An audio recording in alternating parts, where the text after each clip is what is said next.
di hadapan Tuhan, penuh pujian akan nama-Mu, karena Engkau Allah yang begitu baik bagi hidup kami. Engkau yang mengaruniakan hidup yang kekal, hidup yang penuh kelimpahan di dunia ini. Dan Engkau terus membimbing kami, sehingga kami boleh menyelesaikan perjalanan hidup kami ini, hingga akhirnya kami boleh bertemu Tuhan muka dengan muka. Itulah arah hidup kami ya Tuhan, sehingga kami sungguh memiliki tujuan yang jelas di dalam menjalani kehidupan ini. Kami bersyukur hari ini masih ada kesempatan kami beribadah, untuk bersyukur, untuk memuji nama-Mu, dan untuk belajar sebagian dari firman-Mu, agar firman itu menolong kami menjalani kehidupan di dunia ini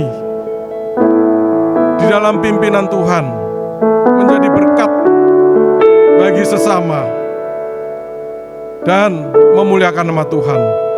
Tolong kami Tuhan pada kesempatan yang singkat ini mau merenungkan sebagian dari firman Tuhan.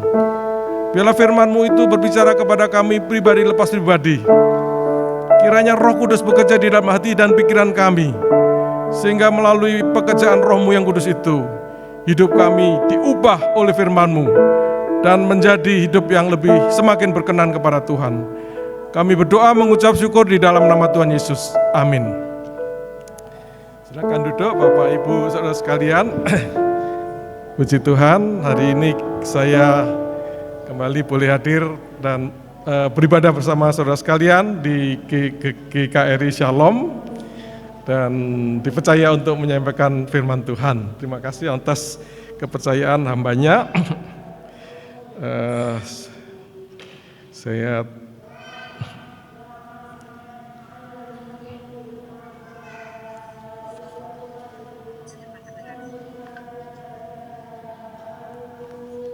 baik, jadi hari-hari kami, saya pribadi sedikit memberikan kesaksian. Sungguh Tuhan telah memberkati. Saya kira kita semua mengalami itu. Maaf.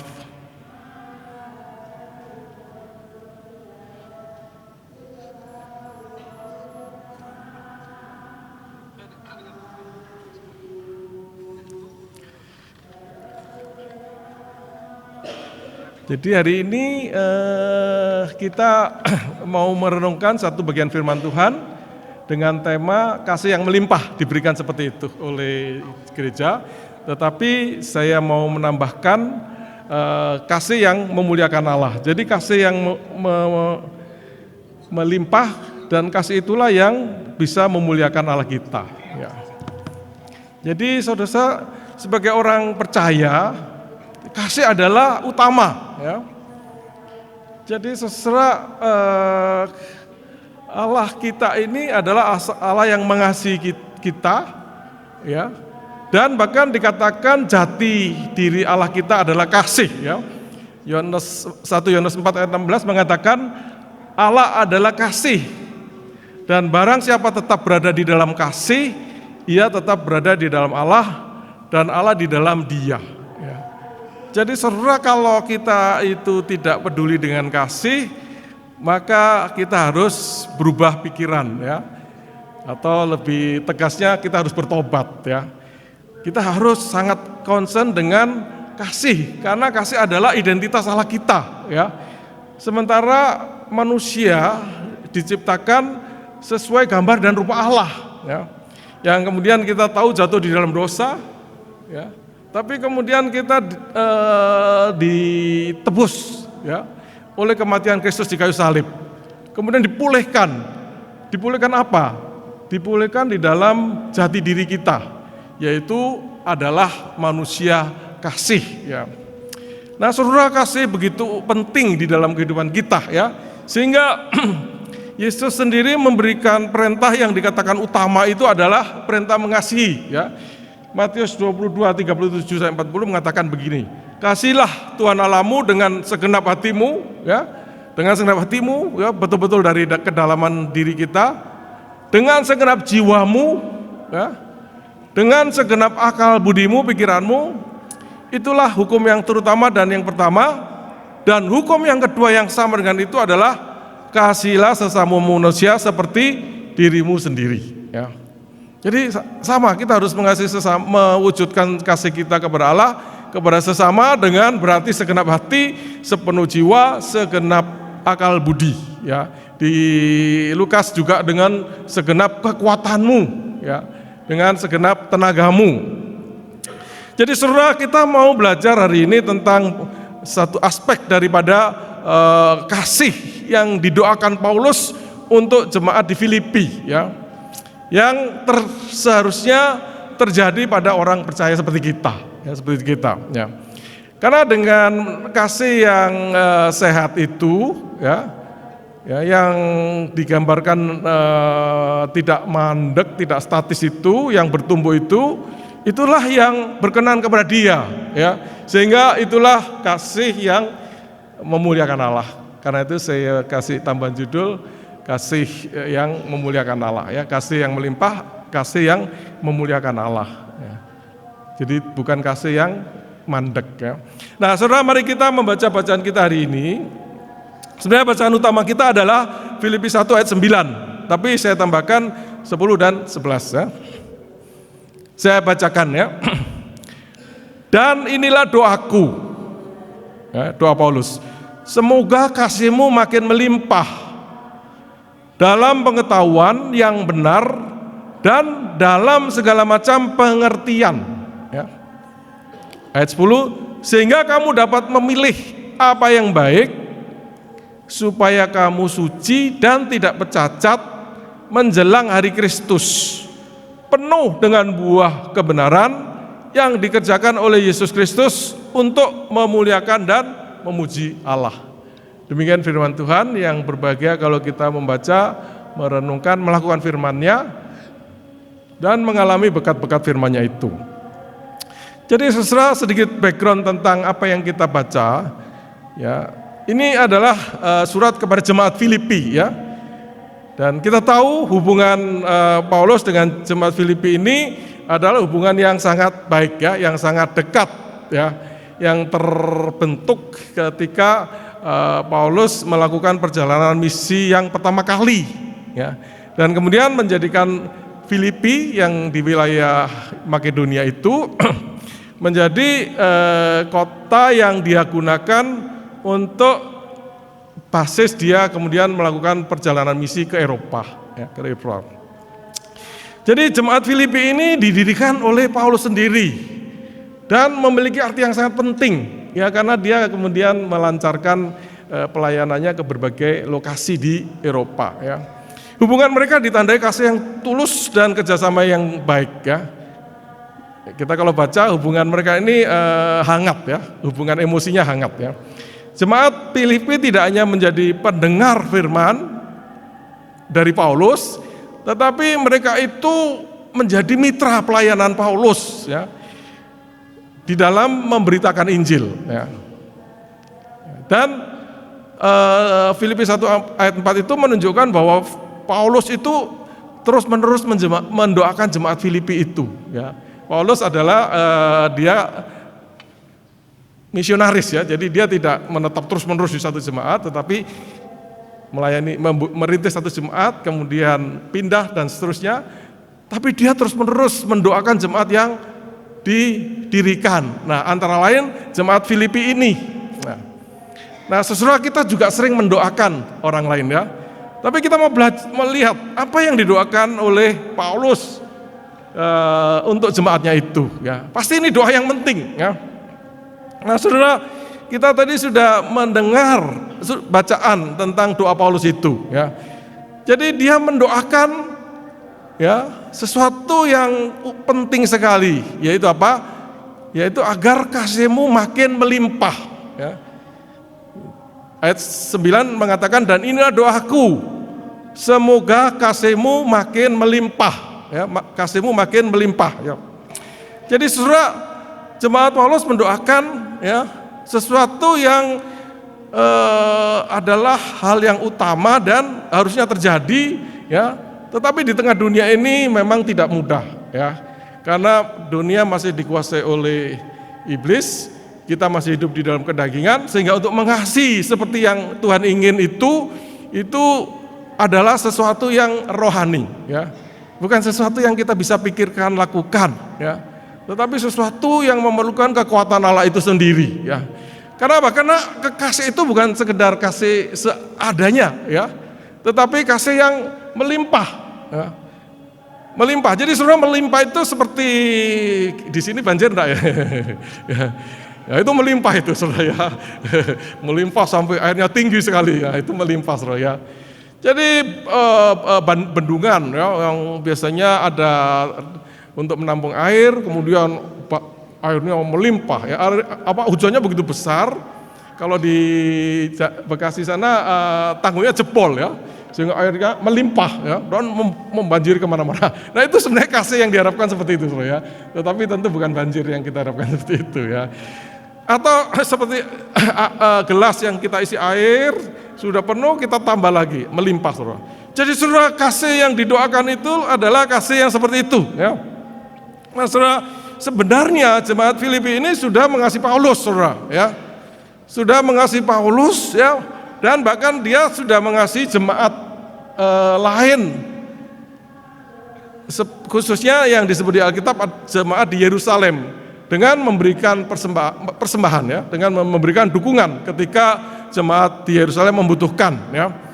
Tapi untuk Paulus itu sudah berkali-kali dia mendukung ya, untuk menunjukkan kasihnya itu dengan memberikan dukungan finansial ya, baik di awal perkabaran Injil yang dilakukan Paulus maupun ketika di Tesalonika, maupun pada waktu Paulus di penjara saudara. Jadi saudara, kalau gembala kita nggak pernah di penjara sih ya. Apakah kalau gembala kita bermasalah ya, kita peduli sekali gitu, sehingga kita datang, kita mendoakan, kita mendukung apa yang dibutuhkan ya, seperti jemaat Filipi terhadap Paulus yang adalah bapak rohani mereka itu ya. Jadi kita perlu mengasihi orang-orang yang menolong kita untuk kenal Tuhan ini ya. Jadi saudara, sebagai orang percaya di dunia, kita tidak pernah bisa mencapai kasih yang sempurna itu ya. Jadi selalu ya ada kesempatan, peluang untuk kita itu bertumbuh di dalam kasih kita itu ya. Di dalam mewujudkan kasih itu ya, kepada siapa saja orang yang kita kenal ya, dalam perkataan, dalam perbuatan ya, kata-kata kita ya, itu masih akan ada peluang untuk terus semakin merupakan wujud daripada kasih kita saudara ya. Penghargaan, pujian yang semakin tulus ya, dan dukungan, memberikan waktu, memberikan perhatian, itu tidak pernah sempurna saudara ya. Sehingga biarlah itu mendorong ya kita untuk bertumbuh ya.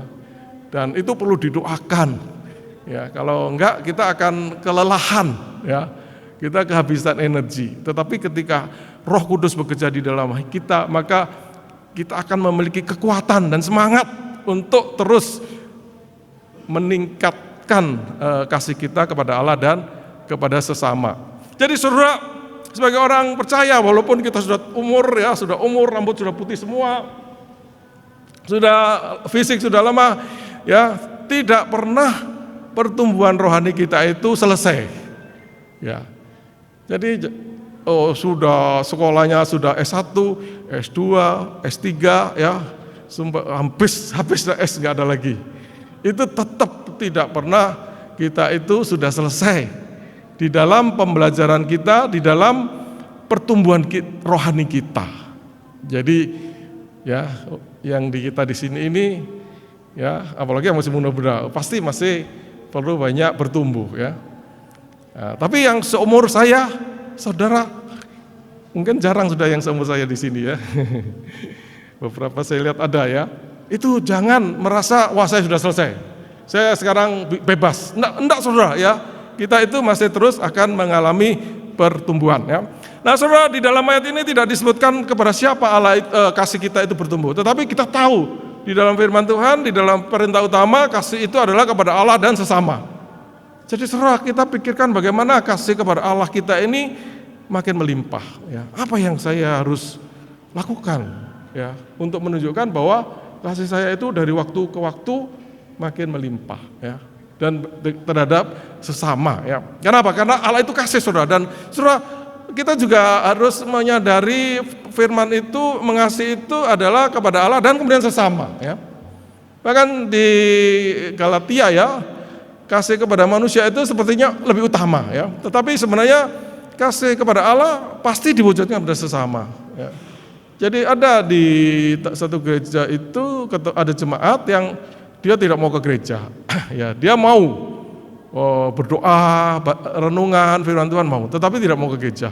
Gereja orangnya tanda petik brengsek gitu ya. Tapi saudara, kalau kita tidak bisa mengasihi Allah, kemudian tidak mengasihi manusia, saudara, itu tidak, hukumnya tidak begitu gitu ya. Itu bukan mengasihi Allah itu, saudara. Itu mengasihi diri sendiri yang mau seenaknya sendiri aja, saudara ya. Karena kasih itu memang mau tidak mau berkorban ya. Nanti kita akan lanjutkan ke sana ya. Jadi saudara, kasih yang didoakan ini kalau dilihat katanya, kata aslinya itu adalah agape ya. Yang berarti adalah kasih yang paling tinggi itu loh ya. Bukan kasih eros ya antara suami dan istri, atau filia antara teman ya. Teman bisa mengasihi, tapi kalau nggak cocok ya kasihnya hilang lah ya. Atau storge, bapak terhadap anak, orang tua terhadap anak ya. Itu kita mengasihi anak kita saudara ya. Tapi kasih-kasih itu yang manusiawi ini terbatas ya. Nah, kasih yang didoakan bukan kasih itu. Yang didoakan adalah kasih agape ya. Kasih yang tertinggi, yang berkorban untuk orang yang dikasihi ya, yang peduli ya. Jadi saudara, mari kita melatih kepedulian kita terhadap orang yang kita kasihi ya, pasangan kita, teman kita, orang tertentu. Apa yang dialami, apa yang sedang terjadi ya, apa yang perlu kita dukung dalam doa maupun apapun yang kita bisa lakukan. Jadi saudara, itu adalah kasih yang seperti Kristus mengasihi kita ini ya, yang peduli dengan kita ya, yang kemudian membuat Tuhan itu datang, repot ya, datang saudara ya, kemudian menjadi manusia, menjadi terbatas, menderita, kemudian ditolak lagi oleh manusia ya, dan kemudian dia harus mati untuk orang yang dikasih ini, yang memusuhi ini. Jadi saudara, itulah gambaran kasih yang seharusnya itu gitu saudara. Jadi kalau kasih kita masih ya senyum-senyum, itu belum saudara ya, masih jauh saudara ya. Dan kalau kita tersinggung sedikit dengan orang yang kita kasih, kita sudah patah arang, wah itu jauh dari kasih saudara ya. Kasih itu seperti Kristus yang walaupun ditolak ya, kemudian dia tetap mendoakan orang yang menganiaya dia itu. Tuhan ampunilah mereka karena mereka tidak tahu apa yang mereka perbuat saudara. Itu saudara ya, itulah gambar kasih yang didoakan itu ya. Jadi ini adalah komitmen untuk terus peduli dengan orang-orang yang kita kasihi ya. Mungkin orang tua kita, gembala kita, pasangan kita, anak cucu, anak-anak kita dan sebagainya ya. Dan saudara, kasih yang didoakan ini kata agape itu lebih melakukan sesuatu daripada merasa ya. Jadi kasih itu bukan saya sayang rasanya ini saja, bukan saudara ya. Tetapi memang komitmen, saya mau yang terbaik untuk orang yang saya kasihi ya. Karena itu dia butuh apa? Saya mau melakukan sesuatu. Nah, memang kemudian ada rasanya, ada juga saudara ya. Nah, tapi rasa itu mengikut saudara ya. Jadi tapi ini lebih adalah action gitu saudara ya. Dan saudara kalau dikaitkan dengan Matius 25, 31, 46, maka kasih ini yang memungkinkan kita memberi makan orang yang lapar ya. Jadi orang yang lapar biasanya orang pengemis dan sebagainya nggak mau menimbulkan rasa yang nyaman saudara ya. Tetapi kasih memungkinkan kita memberi makan kepada orang yang lapar ya. Memberi minum yang haus ya, yang digambarkan di bacaan Matius tadi. Memberi tumpangan orang asing ya. Jarang sekarang kita memberi tumpangan orang asing saudara ya. Kita takut kalau memberi tumpangan orang yang asing saudara ya. Kalau saudara oke lah ya, tapi orang asing waduh gawat. Kalau sampai malam-malam ini, mbak-mbak di rumah saya itu ada beberapa kali yang Habis itu nggak ada lagi, saudara ya. Wah, bawa apa dia? Gitu, saudara ya. Kita diminta untuk mengasihi seperti itu, saudara. Hilang barang, oke lah, gitu, saudara ya. Saudara, memberi pakaian yang telanjang, ya, menjenguk orang yang sakit, mengunjungi orang yang dipenjara, ya, tanpa mengharap balasan, hanya untuk berkorban. Jadi hanya dengan kasih agape kita bisa melakukan. Saudara, sehingga tidak heran, saudara ya, kasih yang seperti ini itu adalah bagian dari yang dikerjakan Roh Kudus itu sendiri, ya. Di dalam buah Roh itu wujud pertamanya adalah kasih, saudara, ya. Jadi memang ini tidak bisa dikerjakan oleh kekuatan sendiri, hanya bisa oleh Tuhan sendiri yang dikerjakan oleh Roh Kudus, ya. Dan ya, jadi saudara, itulah kasih, gambaran kasih yang didoakan di dalam diri kita ini makin melimpah, ya. Dan saudara, dalam hal apa kasih itu melimpah, ya? Maka ayat bacaan berikutnya dari kasih itu dikatakan makin melimpah dalam pengetahuan yang benar dan dalam segala macam pengertian, ya. Jadi bagaimana kasih kita bisa bertumbuh melimpah adalah kalau kita juga bertambah di dalam pengetahuan dan pengertian, ya. Jadi kalau pengetahuan kita berhenti, ya sudah berhenti, saudara, ya. Kemudian apalagi ini pengertian, ya. Nanti kita artikan apa itu pengertian. Jadi saudara, kita bisa bertumbuh kalau pengetahuan kita juga bertambah, ya. Dan pengetahuan di sini adalah pengetahuan tentang firman Tuhan, ya, tentang prinsip-prinsip moral, ya, yang benar, yaitu firman Allah itu sendiri, ya. Jadi saudara, ini kata aslinya itu menunjukkan bukan pengetahuan umum, saudara ya, tetapi pengetahuan tentang hal-hal yang berhubungan dengan moral, dengan etika, dengan dosa, dengan Allah itu sendiri, ya. Jadi berarti pengetahuan tentang firman Tuhan, saudara, ya. Karena apa? Karena manusia tidak bisa mencapai pengetahuan tentang Tuhan itu dan apa yang dikehendaki oleh Tuhan itu. Hanya bisa ketika Tuhan sampaikan, ya. Kemudian kita dengar, ya tentu akhirnya kita lakukan. Jadi ketika Allah menyatakan diri, ya, melalui firman-Nya. Jadi saudara, karena itu saudara sebagai orang percaya, ya, saudara kalau tidak suka belajar firman, ya itu saudara tidak sehat sekali, saudara, ya. Ya, jadi karena pengetahuan kasih kita yang utama itu berkembang kalau didukung oleh pengetahuan yang berkembang, ya. Pengetahuan dan kemudian pengertian, ya, pengertian. Nah, saudara, jadi saudara, misalnya di dalam 1 Korintus 13 ayat 47, ternyata kasih tidak sesederhana, ya, yang banyak kita bayangkan, ya. Kasih itu di dalam 1 Korintus 13 ayat 47 itu ada 15 atribut, ya, 15 hal yang mendukung, yang menjadi pilar daripada kasih itu, ya. Kasih itu sabar, ya, saudara, bagaimana sabar, ya? Kasih itu murah hati, ya. Bagaimana dengan kemurahan hati saudara dalam memberi untuk apapun, ya. Tidak cemburu. Kalau lihat orang lain, kita tidak cemburu, tetapi kita ikut bersukacita. Nah, itu kan tidak gampang, saudara, ya. 4, tidak memegahkan diri, tidak suka membual, ya, memegahkan diri, suka meninggikan diri, membual, ya. Ya, orang kan ada yang seperti itu, ya. Tapi tidak di sini saya rasa, ya. Tidak sombong, ya, tidak merasa lebih daripada orang yang dikasihi, ya. Walaupun dia orang yang membutuhkan, tidak merasa lebih dari orang itu, tidak sombong. Tidak melakukan yang tidak sopan, ya. Ngomongnya agak sembarangan atau ya pokoknya hal-hal yang secara etika tidak sopan, ya. Sopan santun tidak sopan, ya. Karena mengasihi itu berkorban, saudara, ya. Sehingga kita kalau perlu, ya, bajunya rapi, ngomongnya hati-hati, ya, perilakunya hati-hati, ya, itu adalah satu bentuk daripada kasih itu, rela ya melakukan.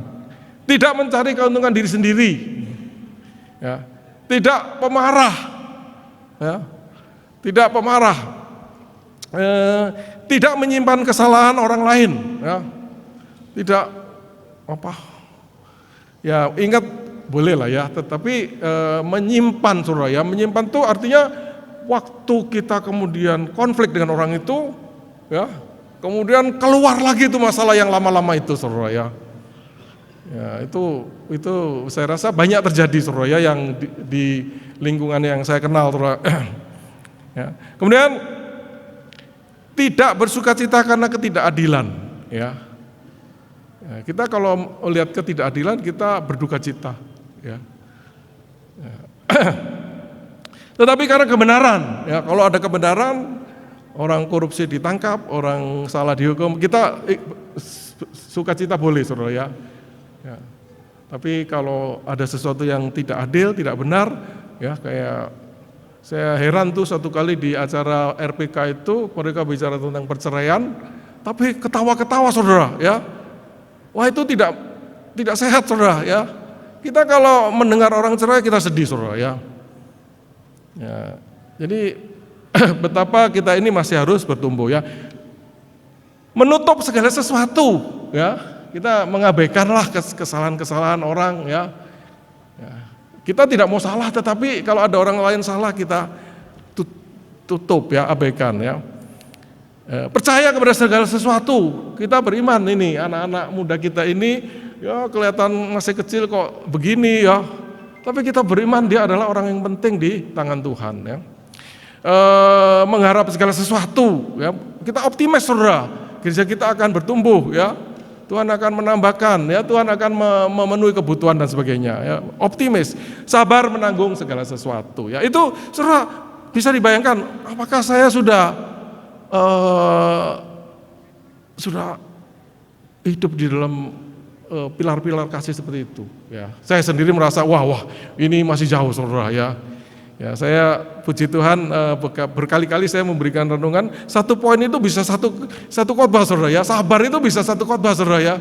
Ya karena saudara antara lain segala sesuatu itu dimulai dari hati dan harus terjadi dari hati.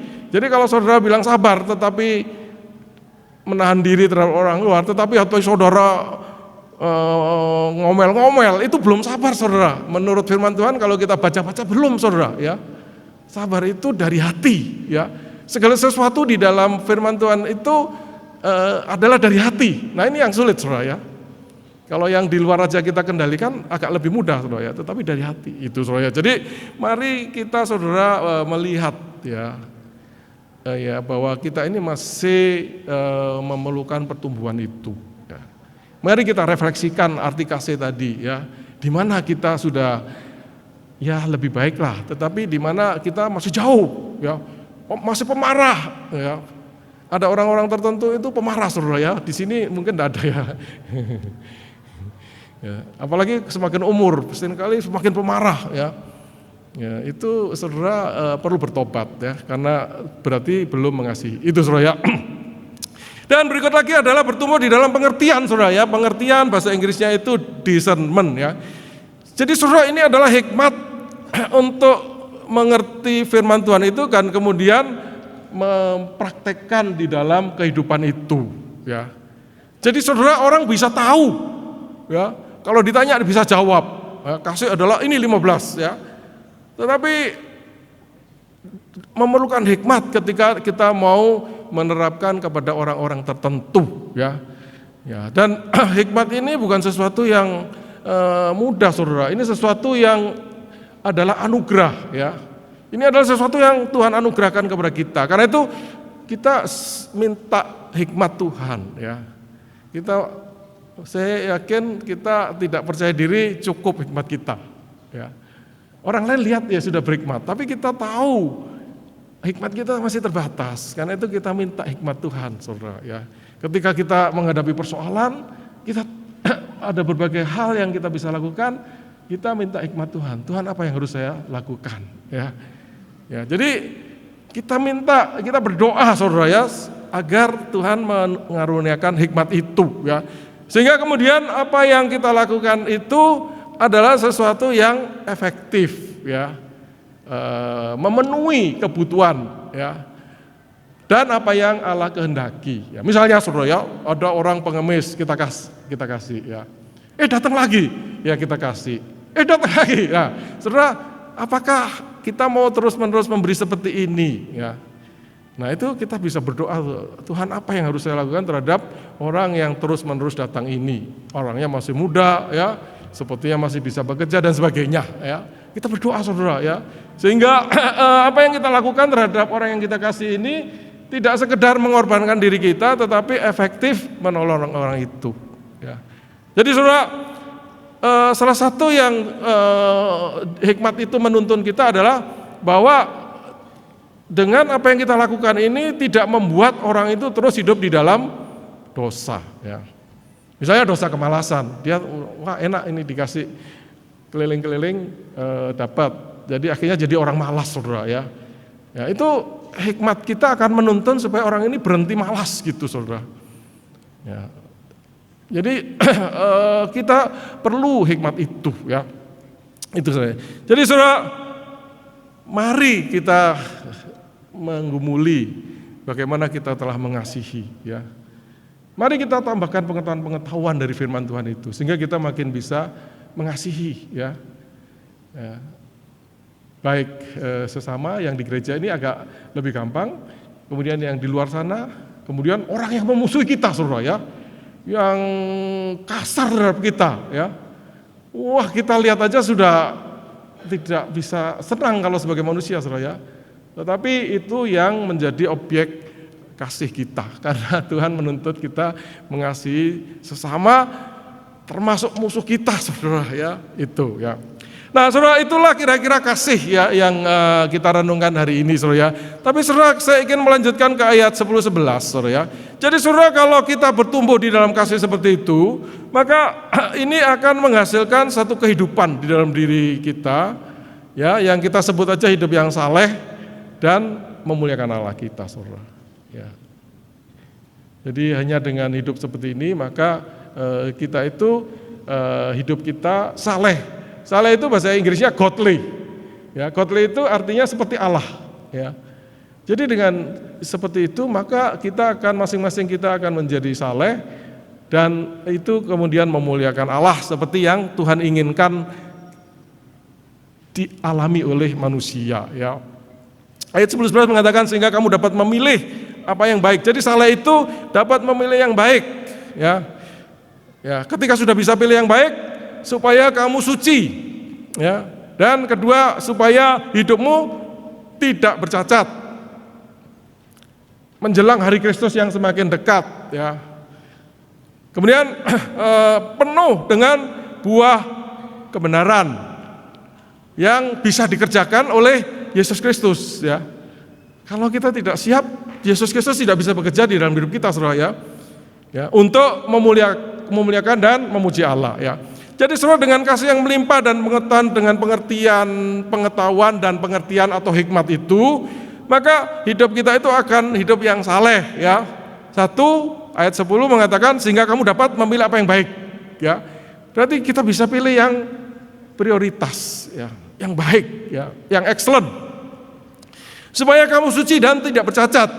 Ya, berarti kita bisa hidup dengan integritas, saudara, ya. Kalau kasih kita itu sehat, ya, bertumbuh. Kemudian penuh dengan buah kebenaran. Berarti hidup kita ini sebagai orang percaya produktif, ya. Ada hasilnya untuk Tuhan, saudara, ya. Nah, itu. Ya, jadi saudara, dengan hidup saleh seperti itulah maka hidup kita itu memuji dan memuliakan Allah kita. Jadi memuji dan memuliakan Allah bukan hanya di sini tadi, saudara, ya. Ini baik, ya. Tetapi memuji dan memuliakan Allah itu adalah kehidupan kita, ya, di luar sana, di rumah, ya, di sini juga tentu di rumah, ya, di kantor, ya, dengan kasih yang bertumbuh, melimpah, ya. Kemudian ya, bisa tahu yang excellent, ya. Kemudian hidup dengan integritas itu, ya. Kemudian kelihatan produktif, ya, bagi Allah, utamanya ya. Ya, kemudian maka hidup kita seperti itulah hidup yang saleh yang memuliakan Allah ya. Jadi saudara, singkat saja sehingga kamu dapat memilih apa yang baik ya. Jadi kita bisa hidup dengan prioritas, dapat memilih apa yang baik, apa yang unggul ya. Apa yang secara moral dan spiritual itu yang terbaik ya. Ya, jadi saudara kita itu bisa ya dibentuk seperti Kristus gitu. Kristus itu tahu apa yang harus dilakukan pada saat-saat tertentu yang kadang-kadang sulit ya. Nah, kita dibentuk seperti itu saudara ya. Jadi saudara dengan pengetahuan dan pengertian itu kita bisa memikirkan ya pilihan-pilihan yang ada ya. Kemudian kita memutuskan mana yang terbaik saudara ya. Dan itu bisa kita lakukan secara kemudian konsisten ya. Kita bisa tahu bagaimana mendidik anak-anak kita ya, bagaimana mengasihi anak-anak kita ya. Apakah menghajar, memanjakan, mengkombinasikan ya, mengendalikan. Bagaimana ini saudara ya? Nah, kita perlu pengertian dan pengetahuan dan pengertian firman itu. Kemudian kita lakukan dengan konsisten ya. Saudara, jika demikian maka kita bisa hidup suci dan tidak bercacat ya. Yaitu hidup dengan integritas ya. Jadi saudara dengan memilih yang terbaik ini maka itulah hidup yang Tuhan kehendaki, yaitu hidup yang suci ya, tidak bercacat ya. Yang suci dari hati ya. Bukan hanya di dalam perilaku di luar ya, tetapi dari hati ya. Dan suci itu suci itu saudara itu tadi dari hati ya. Jadi kata itu menunjukkan kita itu lolos dari pemeriksaan matahari ya. Jadi pada zaman dulu itu tembikar ya, itu dibikin dan kadang retak saudara ya, dan retak oleh pembuat ditutup oleh lilin. Kemudian dicat, kemudian nggak kelihatan saudara ya. Tetapi kalau ingin tahu itu retak atau tidak ditambahkan ke lilin gitu. Nah, nanti akan kelihatan saudara ya. Dari matahari itu akan memperlihatkan apakah ada retak atau tidak.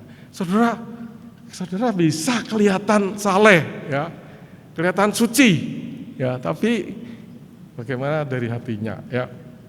Itu saudara ya, tidak bercacat ya. Dan tidak tidak bercacat, artinya tidak menyerah pada cobaan ya. Dan tidak menyebabkan orang lain jatuh di dalam pencobaan ya. Jadi tidak bercacat itu tidak menyebabkan kita tidak cacat, tidak kita hidup di dalam dosa, tetapi juga tidak menyebabkan orang lain jatuh di dalam dosa saudara ya. Kalau kita ngomong seperti apa, perilaku seperti apa, apakah itu tidak membuat orang lain jatuh di dalam dosa? Ya, kita sendiri mungkin merasa tidak berdosa, tetapi ketika menyebabkan orang berdosa, maka itu sudah cacat saudara di mata Tuhan. Ya. Bahkan orang seperti itu layak dihukum, ditenggelamkan di dalam laut. Ya, menurut saya begitu saudara.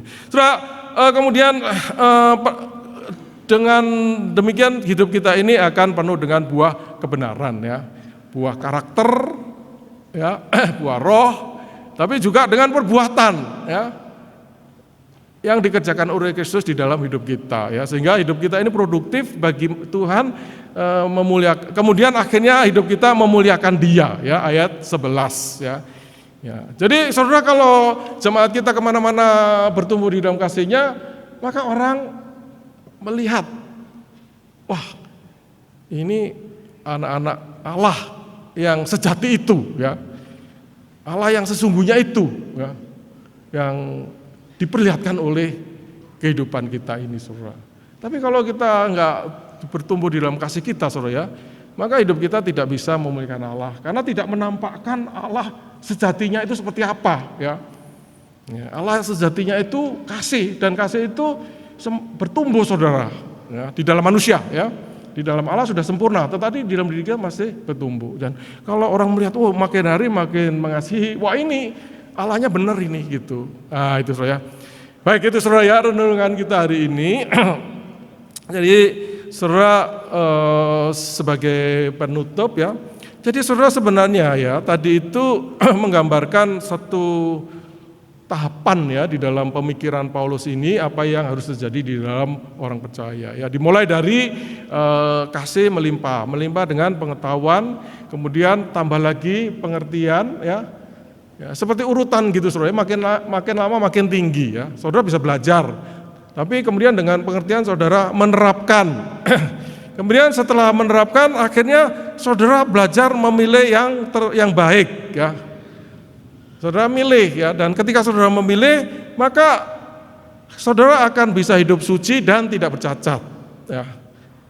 Dan kalau sudah seperti itu saudara, maka Tuhan bisa bekerja ya pada tahapan berikut itu, sehingga saudara penuh dengan buah kebenaran ya, karakter maupun pekerjaan-pekerjaan yang saudara lakukan, dan ujungnya adalah satu kehidupan yang memuliakan Allah ya. Jadi saudara, bagaimana dengan ini aplikasi ya, poin terakhir kita, bagaimana dengan diri kita saudara ya. Ya, kita bukan sekedar mau belajar, tetapi kita mau berubah di dalam hidup kita.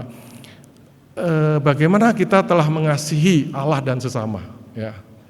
Apakah kasih kita itu mandek ya, atau merosot ya? Ada yang merosot saudara ya, atau mandek ya, atau kasih kita itu makin melimpah, makin semangat untuk baca firman Tuhan, makin semangat untuk berdoa, makin semangat untuk melayani Dia ya.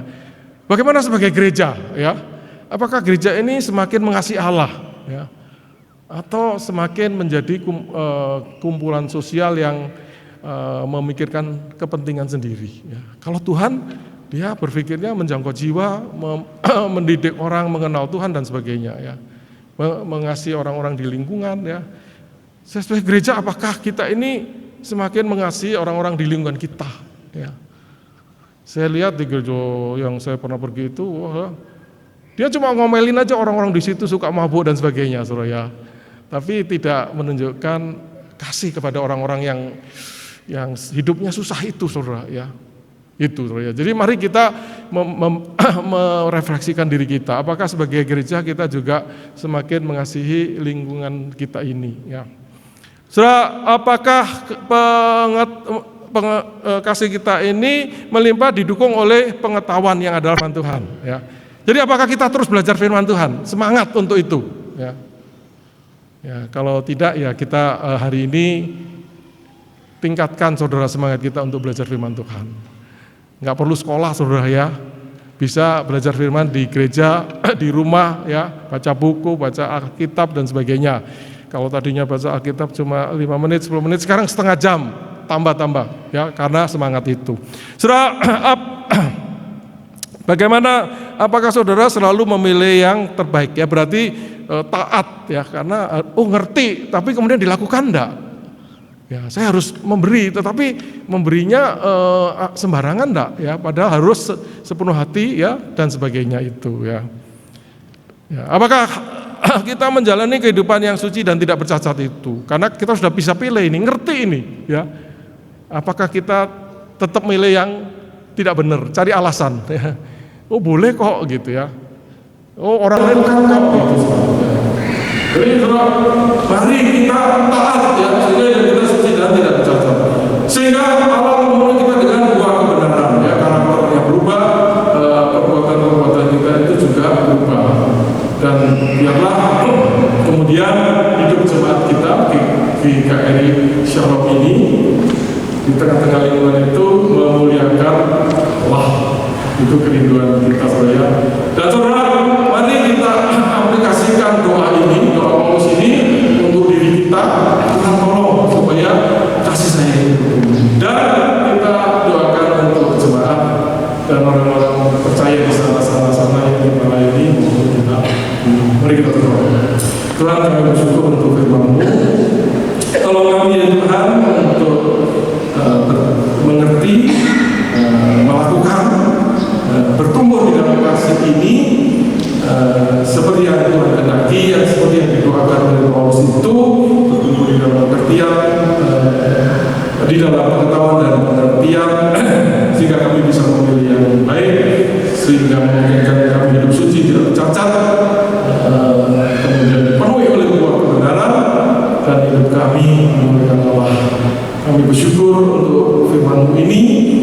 biarlah di dalam sisa hidup yang kami ada, kami boleh terus bertumbuh di dalam kasih kami. Kami mengucap syukur berdoa di dalam nama Tuhan Yesus. Amin.